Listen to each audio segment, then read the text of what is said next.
So tonight I want to give a talk that's called the Dharma, or the teaching of blue socks. And for the holidays, a friend gave me a pair of blue socks. They are knee socks, and she running up the side of the leg, if you wear them properly, running up the inside of the leg, are stitched the words, "I am calm." And she explained, and she laughed, she explained that if you are sitting in meditation, and if your trousers happen to hike up a little bit, and if you open your eyes, then you will notice the words, "I am calm," and you will remember to be calm. And she laughed. And I thought, now these are really, really cute. So I thought, holiday season, we stuff stockings with presents. And I thought, well, here are a pair of socks or stockings that's stuffed with a Dharma talk. So I've created a Dharma talk from these pair of blue socks. And the first thing I would like to say about them is, of course, that they are useful. They keep my feet and my legs warm. In addition to being useful, though, they're a reminder. Obviously, that's what part of their intention is, to be a reminder. A big part of our practice is to develop. Is this right?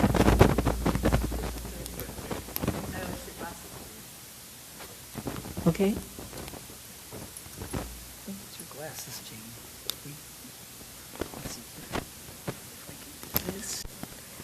So the first thing about blue socks, they are useful, of course, and I'm just appreciating them because they keep my feet and my legs warm. But then remembering they're a reminder, which is a major part of what we do in our practice. Because in our practice, as the Buddha said, we need to use wise effort. We talk about that all the time, right? Wise effort to cultivate wholesome qualities. Mindfulness, loving kindness, open-heartedness, non-judgmentalism, all those fine qualities that we need to cultivate. When you stop to think about it, this is pretty radical. We kind of take it for granted, but I think it's worthwhile to recognize how radical it is to actually cultivate wholesome qualities. Because while everybody wants happiness in their life, few people in the mainstream culture actually realize that you have to go out and work, not only get to circumstances around you that you want, but the inner qualities of wholesomeness that you need in order to be able not only to appreciate it, but truly to live and experience the happiness. So we cultivate these carefully, and we talk about it all the time. Wise effort, wise effort. So I was thinking, it's like tending a flower. We need to tend the flowers of mindfulness and kindness and non-judgmentalism in our life. Not only as a matter of discipline, but I think it's a matter of something very tender. And recognizing this is fragile, just as our lives are. And we need to be careful with it and to tend it. And then, of course, Jesus' comment, "Consider the lilies of the field, they neither spin nor toil," came to mind. Because, of course, we have to spin and toil. Who doesn't have to spin and toil? And yet, the beauty of simply being present in the present moment is what our practice is about. So, reminders like our socks, I think, can help us cultivate. They can help us cultivate. But reminders have a pitfall as well. They can be a trap. Reminders can be, and this is my personal experience talking here. You look at your socks, "I am calm," and in fact, in the moment, you're anything but calm. And then your mind goes into its spin. My mind can do that. Like, "Oh no, I'm not doing it right. I'm not good enough again, or I'm not right again," and all those things that we tend to criticize ourselves for. When we have a reminder up there telling us what we should be, and we're so far from it, It can really be discouraging. Very, very discouraging. Now I remind you that vipassana, that's the name of our practice, to see things as they truly are, which is what our practice is about, doesn't mean to see only the good things, and only the wholesome things, and only the things that we're trying to do. It means to see all things as they truly are, including those times of confusion and depression and anger and frustration and anxiety. To see it for what it truly is without judging it, because it's only from there that we can take wise action. But again, that's not all, it's often what we do.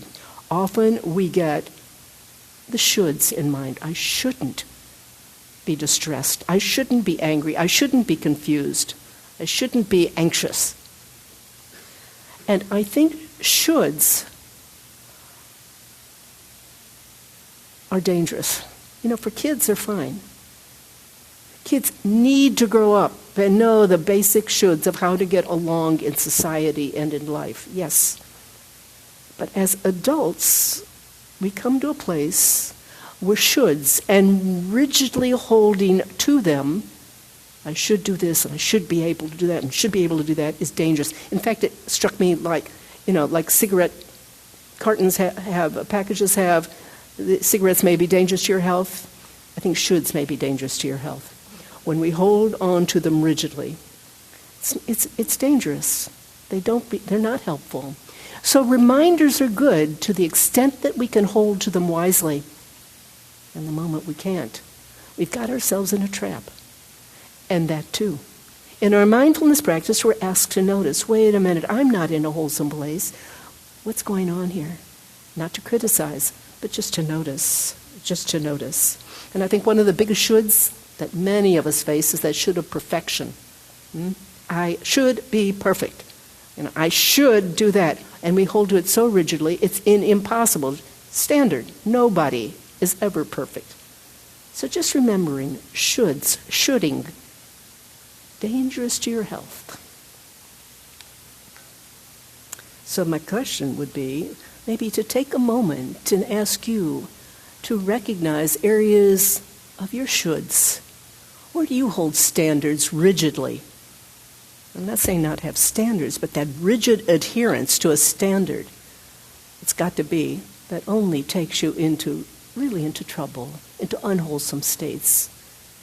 Maybe stopping for a moment and considering each of us.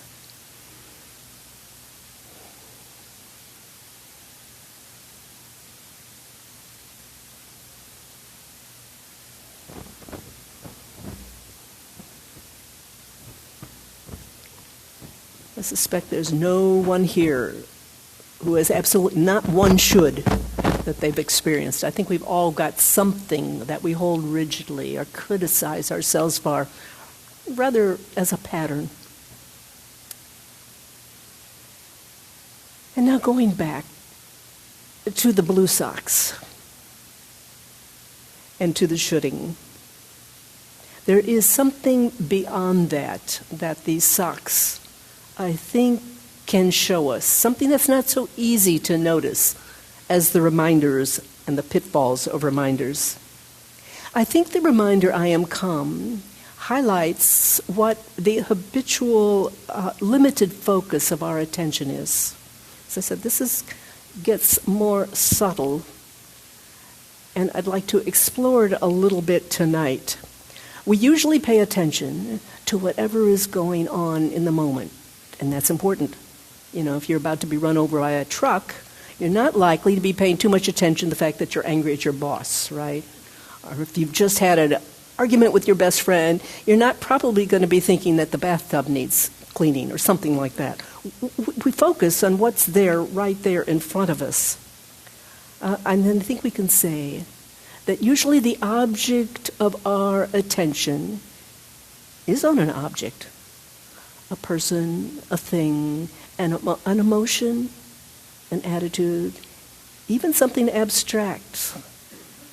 2 + 2 = 4. Our attention can be on that. That's where our attention usually is, an abstraction in that case.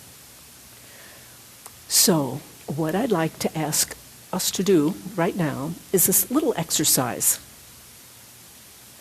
I'd like to ask you to imagine that you're standing right in the midst of the sentence, I am calm, and you're right between the am and the calm. I know this is a little weird, but you're standing between the am and the calm. And your focus is on the calm, as that's the kind of place where our focus usually is, calm. Or if it's not on the calm, it's on confused, or excited, or nervous. I am, and then you fill in the blank. I am calm, I am excited, I'm a man, I'm a woman, I'm a person who likes, I don't know, chocolate, vodka. That's it. I am, and you focus on the object. We usually if we focus on that object often enough, it becomes part of our identity, doesn't it? I am. I'm a woman. I'm a man. I'm an American. I'm a doctor. I'm a social worker. I'm unemployed. I am something. I'm an American. That's the attention on the object of that sentence, I am. And we fill in the blank. It becomes part of our identity.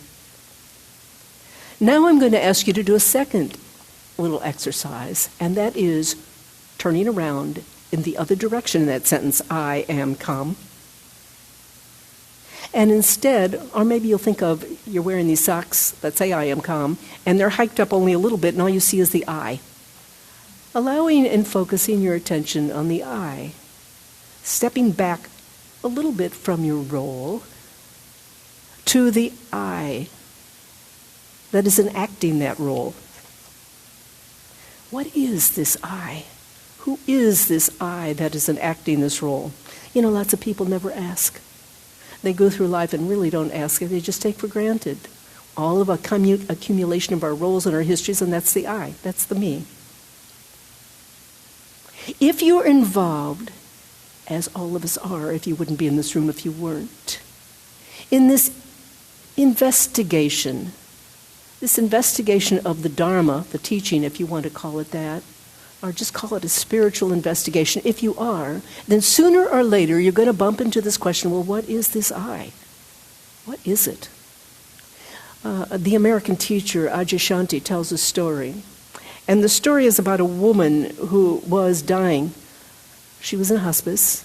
Her family was around her husband and her children, and they were standing all around her, and she had been in critical condition now for a few days. They expected her to die almost at any time.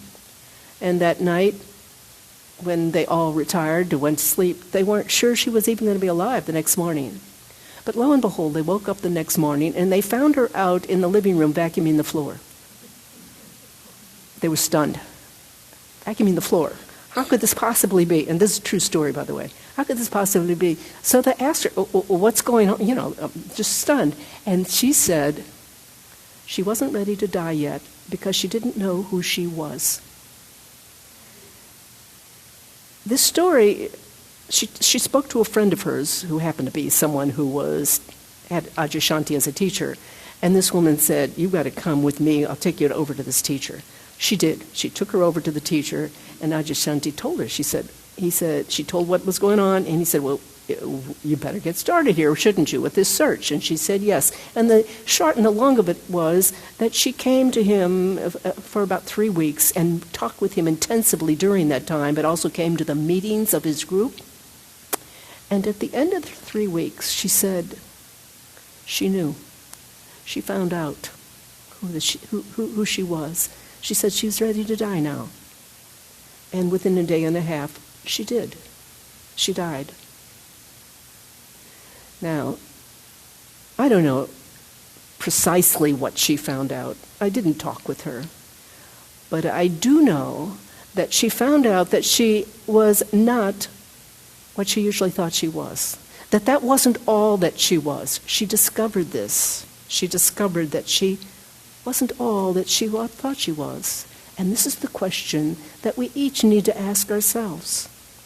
Do we know that? Really know it directly? It's one thing to hear it, but have we discovered or experienced it for ourselves? I'd like to read you a poem by Juan Ramon Jimenez. It's called I Am Not I. He said, I am not I. I am this one walking beside me whom I do not see, whom at times I manage to visit, and whom at other times I forget. The one who remains silent when I talk, the one who forgives sweet when I hate, the one who takes a walk where I am not, the one who will remain standing when I die. I think there's something deep within each one of us that yearns to be in touch with that one. That yearns to be in touch with that one who, in the poet's words, remains standing when I die. And I'd like to say for all of us, it's never too soon to find out we don't have to be on our deathbeds. In fact, the truth is, as we know, we never know the day on which it will happen.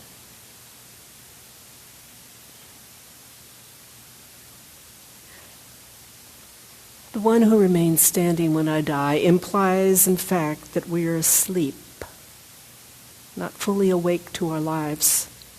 And in the Buddha's teaching, also known as the Buddha Dharma, the Buddha's teaching, it's taught that if we live our lives only on the conventional level of our roles and who we usually think we are, then we're in a trance. We're living in not a fully real state. Some people call it a dream state. I'm going to read you something that I think I've read here before. I'm not sure, but I'm going to read it again. It's a passage by Anthony de Mello. Now, de Mello was not a Buddhist. In fact, he was a Jesuit priest. And he was a wonderful teacher. And here is some comments that he made, and he's no longer alive, at a retreat that he gave, I guess probably in the 80s or 90s. And he says, spirituality means waking up. Most people, even though they don't know it, are asleep. They're born asleep. They live asleep. They marry in their sleep. They breed children in their sleep, and they die in their sleep without ever waking up. They never understand the loveliness and the beauty of this thing we call human existence. All mystics, Catholic, Christian, non-Christian, no matter what their theology, no matter what their religion, are unanimous on one thing.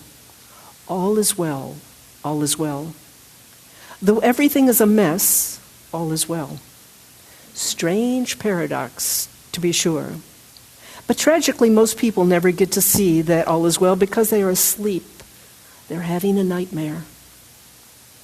Last year on Spanish television, I heard a story about this gentleman who knocks on his son's door. Jaime, he says, wake up. And Jaime answers, I don't want to get up, Papa. And the father shouts, get up, you have to go to school. And Jaime says, I don't want to go to school. Why not, asks the father. 3 reasons, says Jaime. First, because it's so dull. Second, because the kids tease me. And third, because I hate school. And the father says, well, I'm going to give you 3 reasons why you must go to school. First, because it's your duty. Second, because you're 45 years old. And third, because you're headmaster. Wake up, wake up. You've grown up. You're too big to be asleep. Stop playing with your toys. Most people will tell you they want to get out of kindergarten, but don't believe them. Don't believe them. All they want you to do is to mend their broken toys. Give me back my wife. Give me back my job. Give me back my money. Give me back my reputation, my success. This is what they want. Their toys replaced. That's all. Even the best psychologists will tell you that the people really don't want to be cured. What they want is relief. A cure is painful. Waking up is unpleasant, You're nice and comfortable in bed. It's irritating to be woken up. That's the reason the wise teacher will not attempt to wake people up. I hope I'm going to be wise here and make no attempt whatsoever to wake you up if you're asleep. It is really none of my business, even though I may say to you at times, wake up. My business is to do my thing, to dance my dance. If you profit from it, fine. If you don't, too bad. As the Arabs say, the nature of rain is the same, but it makes thorns grow on the marshes and flowers in the garden. So wake up, wake up.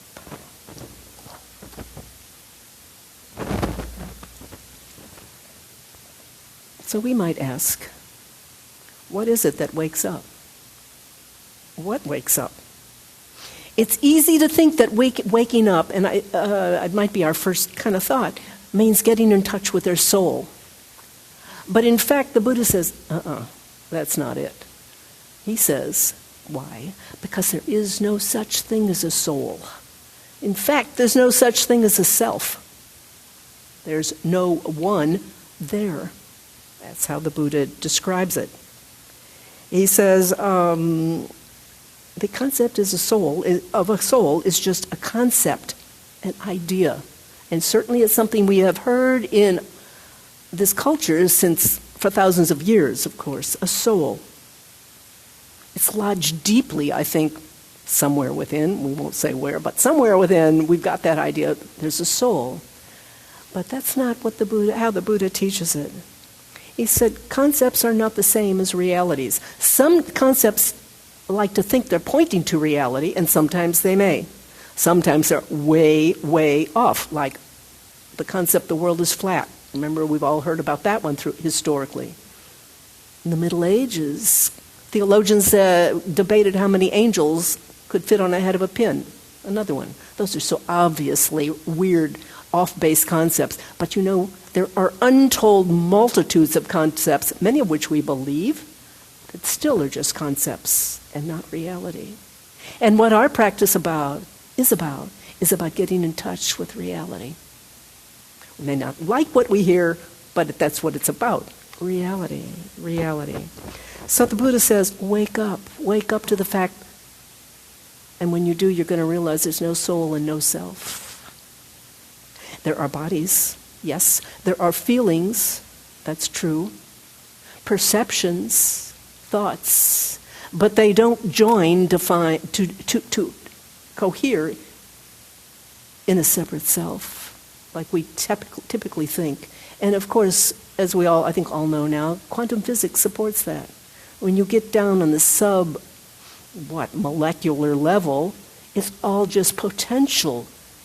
Everything is in motion. There's no separate identifiable self. In other words, the idea of a self is empty. And this, in fact, is exactly what the Buddha said. He said the world is empty. It is empty of self and all that belongs to self. Now, I think we find the idea of emptiness really unappealing. It sounds like what? Emptiness, it sounds like zero, blank, zilch, who wants that? It's really hard to accept it. But I will point out that really far from being bad news and unappealing, when it's seen into, it's actually good news. Because it's the news of freedom. It is the news of freedom. Emptiness is one of the ways the Buddha spoke about it, but teachers who have came in the centuries following the Buddha, called it the fullest emptiness that ever can be known. That sounds a little bit better, doesn't it? Oh, fullest emptiness. Yes, that sounds better, I think. In other words, when we think of ourselves as a self, as a limited self, it's too narrow. It's too small. We are something, and this is what this idea of no self is pointing to, that is far greater. Far greater than we usually imagine ourselves to be. Because usually we imagine ourselves to be right the center of life. Don't you imagine? I think this is what we do. That's the way we operate. We may think of ourselves as being incompetent, inefficient, inadequate, and yet we're still the center of this life. The Buddha says, no, in addition to whatever exists on this level that we usually consider, we are also something so far beyond, something that is wordless, something that is wordless. So I want to go back now to our little sentence, I am calm. Please bear with me. I know I'm going all over the place here. I am calm on the socks. And instead of focusing on the calm or the any other thing about your role, or instead of focusing on this idea of me, I, self, ego, the real focus, ultimate focus, not the real, the ultimate focus is on am, being, isness. That's the focus. From this no self, from this emptiness or the fullest emptiness you will ever know. It simply is, and it is, always is. And if all this sounds horribly confusing, I'll say, first of all, you're not alone, because people over the millennia have been utterly confused by it. So I'm just going to say a little diagram that I have said here before and say it again. Maybe we can boil it down and think of it like a cross. And many people have tried to describe it this way. On our everyday level, we have a past, a present, and a future. That's the horizontal level of life. The conventional daily level, every one of us is an expert in that. But then there's another level, and this is what this idea of emptiness, or the fullest emptiness you'll ever know, points to. And that is the vertical level. That is the level, on the horizontal level, there's a good and a bad and an up and a down and a me and a you and a them and an us and so forth. There's division. There's time. On this level, the vertical level, that's the undivided level. There's wholeness, not division. There's timelessness. We've heard this comment, the timeless now, I'm sure 1,000,000 times, or at least many times. The timeless now, that's the level, the vertical level. And both these levels, I don't know if that makes it a little clearer, but at least they're a schema that maybe does. But both these levels are our heritage. We as human beings are capable of experiencing, if that's a strong, good enough words, experiencing, we are both. And we can know that directly. It's not that one is right and one is wrong, or one is better and one is worse. It's both. And this is what our spiritual teaching finally calls on us to recognize. Both of them. And it is something of a riddle. It's something of a riddle. So it's, as I said, it's not a matter of good or bad or right or wrong, or believing one and don't believing another. In fact, everything I've just said about this vertical level, if you want to call it that, you may say, I don't understand it, I don't need to think about it right now, which is fine. But I'll say one of the most radical things I think the Buddha ever said was, don't believe anything I say, come and find it true for yourself. And that's what's going on here. The Buddha is not, and none of this teaching is asking anybody to believe anything, or even to understand it. You don't have to understand it either, because finally the mind can't understand it. That's just words. The Buddha is asking us, experience it directly for yourself. And that's finally where we all are. Experiencing it directly and recognizing that this is where our teaching takes us. So I know that there are many people here who have experienced, even for a moment, this place of simply being. Not I am being, but amness, of isness. Maybe it's just for a moment, of emptiness. And if you have, I think you know it as the realest real you will ever experience. Not that the other is unreal, but there is something about that experience that is utterly the realest real. So it's really tricky to even talk about this, and moreover, it's often tricky for you for us individually to admit that we have experienced it. Why? Because I think things come up like, well, who am I to experience something so immense, so vast, so wonderful, or whatever you're going to call it. So, in other words, I am not enough to experience it. And the other thing is, if you have, it's easy to say, oh, well, That was just a peak experience in the past, and we've often heard, do not try to grasp after peak experiences. But I will suggest that no, this is not a peak experience. It's simply what is. And I urge or would like to affirm that we need to simply honor, if it's been experienced, it has.